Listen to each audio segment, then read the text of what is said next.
చిన్న విషయం కూడా చెప్పట్లే ఇన్కమ్ ట్యాక్స్ రిటర్న్స్ ఐటీఆర్ కుటుంబ వ్యాపారాలు వాటి ఆర్థిక లావాదేవీలకు సంబంధించిన ఒక చిన్న విషయం కూడా కవిత చెప్పడం లేదని పిటిషన్లో ఈడీ పేర్కొంది.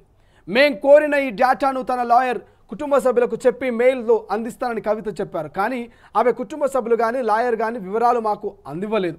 ఇదే సందర్భంలో కవిత మేనల్లుడు మేకా శ్రీశరణ్ బిజినెస్ ఆయన వృత్తికి సంబంధించిన అంశాలపై అడ్డంగా నాకేం తెలియదని ఆమె సమాధానం ఇచ్చారు అని కోర్టు వివరించింది. ఇక లిక్కర్ స్కామ్లో కవిత మేనల్లుడు నగదు లావాదేవీలో శ్రీశరణ్ కీలక పాత్ర. సిబిఐ స్పెషల్ కోర్టుకు వెల్లడించిన ఈడీ కవిత కస్టడీ పిటిషన్లో కీలక విషయాలు. దర్యాప్తుకు కవిత సహకరించడం లేదు. ఫోన్ల నుంచి డేటాను ఆమె డిలీట్ చేసింది. కవిత ఇంట్లో సోదాల టైంలోనే శ్రీశరణ్ ఫోన్ సీజ్. విచారణకు రావాలని పిలిచిన రాలేదు. ఆయన్ను విచారిస్తే మరిన్ని వివరాలు బయటకు వస్తాయని వెల్లడి. హైదరాబాద్లోని శ్రీశరణ్ ఇంట్లో సోదాలు. మరో 3 రోజులు ఈడీ కస్టడీలో కవిత. లిక్కర్ స్కామ్లో కవిత మేనల్లుడు మేకా శ్రీశరణ్ పేరు తెరపైకి వచ్చింది. కస్టడీలో కవితను విచారించిన సందర్భంగా ఈ స్కామ్లో ఆమె మేనల్లుడు శ్రీశరణ్ కూడా ఉన్నట్లు తేలిందని సిబిఐ స్పెషల్ కోర్టుకు ఈడీ తెలిపింది. లిక్కర్ స్కామ్లో నగదు లావాదేవీల వ్యవహారాలన్నీ శ్రీశరణ్ కనుసన్నల్లోనే జరిగాయని చెప్పింది. కవిత కస్టడీ ముగియడంతో ఈడీ శనివారం ఆమెను ఢిల్లీ రౌస్ అవెన్యూలో సిబిఐ స్పెషల్ కోర్టులో హాజరుపరిచింది. ఈ సందర్భంగా కవిత కస్టడీని పొడిగించాలని కోరుతూ 7 పేజీల పిటిషన్ దాఖలు చేసింది. అందులో కీలక విషయాలు వెల్లడించింది. ఈ నెల 15న కవిత ఇంట్లో సోదాలు నిర్వహించిన టైంలో మేకా శ్రీశరణ్ ఫోన్ సీజ్ చేశాం. ఇక ఆ తర్వాత విచారణకు హాజరు కావాలని 2 సార్లు ఆదేశించినాం. కానీ ఆయన విచారణకు రాలేదు. ఇండోస్పిరిట్ కంపెనీకి సంబంధించిన నగదు లావాదేవీల వ్యవహారంలో శ్రీశరణ్ కీలక పాత్ర పోషించాడు. ఈ సమాచారం ఆయన దగ్గరుంది. కానీ కేసు దర్యాప్తునకు సహకరించడం లేదు. అందుకే శనివారం ఈ నెల 23 శ్రీశరణ్ ఇంట్లో సోదాలు జరిపినాం. తాజాగా సేకరించిన ఈ సమాచారంపై కవిత మరింత లోతుగా విచారించాల్సి ఉంది అని పిటిషన్లో ఈడీ పేర్కొంది. ఇగో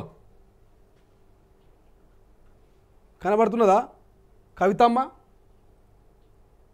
కవితమ్మ ఎట్లా ఎలివేట్ చేసుకున్నదంటే తెలంగాణలో బతుకమ్మ పుట్టిందే కవితమ్మ ద్వారా. తెలంగాణలో కవితమ్మ లేకుంటే ఇక బతుకమ్మ లేదు. మొన్న ఒక ఆయన అడిగిండు నన్ను, పాపం తెలిసి అడిగిండో తెలియక అడిగిండో, అన్న కవితమ్మ అరెస్ట్ అయింది కదనే, తెలంగాణలో దసరా పండుగ వస్తున్నది, బతుకమ్మ పండుగ వస్తుంది, మరి కవితమ్మ జైలు ఉంటే బతుకమ్మ పండుగ ఆడతారా అని, బతుకమ్మ పండుగ చేస్తారా అని అడిగిండు. ఆయన అమాయకంగా అడిగిండా నన్ను అవులగా చేయడానికి అడిగిండా నాకు తెలియదు. అరే ఏంద్రా భయ్, కవితమ్మ అంటే బతుకమ్మ, బతుకమ్మ అంటే కవితమ్మ, ఎట్లా ఇన్ఫ్లుయెన్స్ చేసారు తెలంగాణ ప్రజల్ని, ఎట్లా తీసుకుపోయింది కల్వకుట్ల కుటుంబం అంటే ఇక కవిత లేకపోతే బతుకమ్మ లేదు అనేటువంటి కాన్సెప్ట్లో తీసుకుపోయారు. కవితమ్మ పుట్టక ముందు నుంచి బతుకమ్మ ఆడుతున్నారు తెలంగాణలో. మన అమ్మలు, మన అవ్వలు, మన అనేక మంది ఆడపడుచులు తెలంగాణ సంస్కృతిలో భాగంగా బతుకమ్మని ఆడుతున్నారు. ఇలా కవితమ్మ అంటే బతుకమ్మ అన్నట్టుగా మార్చేసింది బీఆర్ఎస్ పార్టీ నాయకులు, కల్వకుట్ల కుటుంబం. అటువంటి కవితమ్మ ఇక చూడు చేతిట్లో పెడుతున్నది.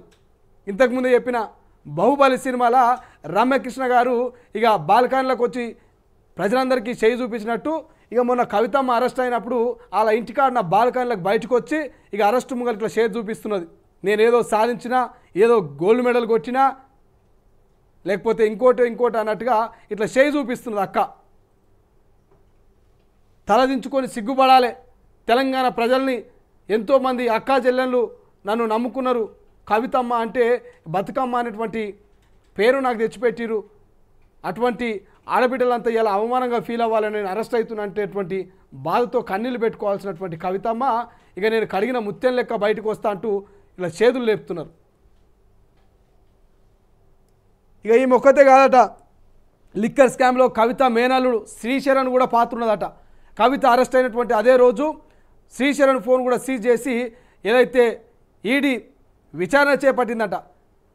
మీ మేనల్లుడు పాత్ర కూడా ఉన్నది కదా అని చెప్పేసి విచారణలో భాగంగా అడిగితే ఇక ఏమైనా ఇన్ఫర్మేషన్ ఉంటే మా బంధువులతో, మా లాయర్లతో నేను మీకు మెయిల్ పంపిస్తా అనేటువంటి మాటలు కవితమ్మ చెప్పి ఇక ఇంటికి పోయినాక బంధువులను అడిగినా, లాయర్లను అడిగినా, కవితమ్మని అడిగినా ఎటువంటి సమాచారం ఇస్తలేదట. ఇట్లా కాదు అట్లా కాదని చెప్పి ఇక ఈడీ మళ్ళీ తెలంగాణకు వచ్చి ఇక కవితమ్మకు సంబంధించినటువంటి బంధువులు చుట్టపోలు ఉంటారు కదా, వాళ్ళ ఇళ్ళ విచారణలు ఎంక్వైరీ చేపట్టిందట. శ్రీచరణ్ కావచ్చు, లేకపోతే ఇతరితర కవితమ్మకు సంబంధించినటువంటి దగ్గర బంధువుల ఇళ్ళల్లో ఇక మొత్తం మీద ఈడీ రైట్స్ మొదలుపెట్టింది. ఏది ఏమైనా కూడా ఇక కవితమ్మని ఇడిచిపెట్టే ప్రసక్తి లేనట్టు తెలుస్తున్నది. స్పష్టంగా అర్థమైపోయింది తెలంగాణ ప్రజలకు కూడా, ఈ డైలీ సీరియల్ ఎప్పుడు ముగిస్తుందిరా నాయనా అని ఆలోచన చేసిన సందర్భంలో మొత్తం మీద ఈ డైలీ సీరియల్ ఇక లాస్ట్ ఎపిసోడ్కి వచ్చింది. ఈ లాస్ట్ ఎపిసోడు ఏ క్షణమైనా ముగియొచ్చు. మొత్తం పూర్తి వివరణ చూస్తే ఇక దర్యాప్తు కూడా కవితమ్మ సహకరించడం లేదట. ఫోన్ల నుంచి డేటాను ఆమె సగం డిలీట్ చేసేసిందట. మొత్తం ఉన్న డేటాను మొత్తం ఇక విచారణకు రావాలని పిలిచినా రావట్లేదట. కవితమ్మ బాటలోనే వాళ్ళ అల్లుడు శ్రీశరణ్ కూడా రమ్మంటే వస్తలేడట, ఇన్ఫర్మేషన్ ఈమంటే ఇస్తలేడట. అందుకే హైదరాబాద్లోని శ్రీశరణ్ ఇంట్లో సోదాలు, మరో 3 రోజులు ఈడీ కస్టడీలోనే కవితమ్మను ఉంచుతారట. మొత్తం ఇంకా ఇన్ఫర్మేషన్ లాగాలి కదా. సో అందుకే కవితమ్మను ఇక కస్టడీలో ఉంచుకుంటారట. ఇక లిక్కర్ స్కామ్లో నగదు లావాదేవీల వ్యవహారాలన్నీ శ్రీశరణ్ కనుసన్నల్లోనే జరిగినాయట. ఆయన కనులు ఎట్లా తిప్పితే అట్లా ఇట్లాంటి ఇక్కడ ట్రాన్స్ఫర్లు అయిపోవాలి మనీ ఎంత కూడా. ఇక కవితమ్మ మేనలుడు శ్రీశరణ్ కనుసైనలోనే మొత్తం జరిగిందట. ఈ కవిత కస్టడీ ముగియడంతో ఈడీ శనివారం ఆమెను Delhi rows avenue CBI special కోర్టులో హాజరుపరిచింది. ఈ సందర్భంగా కవిత కస్టడీ పొడిగించాలని కోరుతూ 7 పేజీల పిటిషన్ దాఖలు చేసి మళ్ళీ 3 రోజులు కస్టడీలోకి తీసుకురట. ఏది ఏమైనా కూడా కేసు దర్యాప్తుకు సహకరించడం లేదు. అందుకే శనివారం ఇక శ్రీశరణ్ ఇంట్లో సోదాలు జరిపినామని ఈడీ అయితే వెల్లడించినట్టు తెలుస్తోంది. సహకరించకపోతే ఇబ్బందుల పాలయ్యేది మీదే. ఏమంటారు సామెత ఉంటుంది, గోడితోటి పోయేది గోడల్లాగా తెచ్చుకోవద్దట. స్పష్టంగా అర్థమైంటుంది తెలంగాణ ప్రజలకు. మన తెలంగాణలో ప్రతి ఇంట్లో అవ్వలో లేకపోతే తాతలు చెప్తారు, ఎందుకు రా బిడ్డ గోడితోటి పోయేదాన్ని గోడల్లాగా తెచ్చుకుంటాం అన్నట్టు. ఊకే హాజరయ్యి వాళ్ళకి ఇవ్వాల్సిన ఇన్ఫర్మేషన్ ఇస్తే అయిపోతుంది కదా. అట్టిగా ఇక నేను రాను అని అడ్డం మూలుగితే అది గొడ్డల్లాగా వస్తుంది. ఇక వాళ్ళ ఇష్టం. ఇక మనం ఇంతకంటే ఏం ఎక్కువ చెప్పలేము. ఒకసారి మరో వార్త చూద్దాం.